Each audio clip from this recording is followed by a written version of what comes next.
కొన్ని కొన్ని గ్రంథాలు ఆంధ్ర అనేటువంటి దాని గురించి, ఆంధ్ర ప్రాంతం గురించి కొన్ని కొన్ని నిర్వచనాలు ఇవ్వడం జరిగింది. దాని గురించి చూద్దాం. అందులో సుత్తనిపాత అనేటువంటి బౌద్ధ రచన అస్మక, ములక అనేటువంటి అంధక రాష్ట్రాల గురించి వివరించింది. అస్మక, ములక అనేటువంటి అంధక రాష్ట్రాల గురించి వివరించినటువంటి బౌద్ధ రచన ఏది అంటే సుత్తనిపాత బౌద్ధ రచన అని చెప్పవచ్చు. శరివనిజ జాతకం మరి ఏం చెప్పింది ఆంధ్ర గురించి అంటే, ఆంధ్ర నగరి తేలివాహన నదిపై ఉంటుందని మరి చెప్పడం జరిగింది. భీమసేన జాతకం ఆంధ్రదేశము వస్త్ర పరిశ్రమకు ఎంతో ప్రసిద్ధి అని చెప్పి వివరించింది.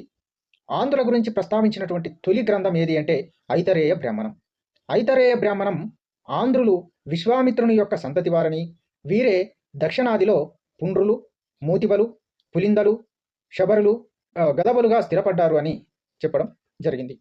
ఆంధ్రుల గురించి పేర్కొన్న తొలి విదేశీయుడు మెగస్తనీస్. తొలి గ్రంథమేమో ఐతరేయ బ్రాహ్మణం, తొలి విదేశీయుడేమో మెగస్తనీస్ అని చెప్పవచ్చు.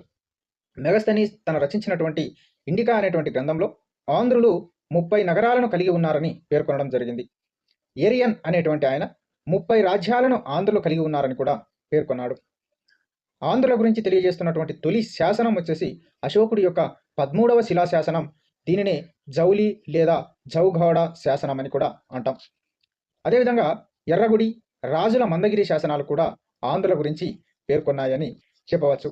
దీనితో పాటుగా అశోకుడు శాసనాలు ఆంధ్రులను ఆంధ్రభృత్యులుగా, పురాణాల్లో ఆంధ్రులను ఆంధ్రదేశీయులు, ఆంధ్ర జాతీయులుగా పేర్కొనడం జరిగింది.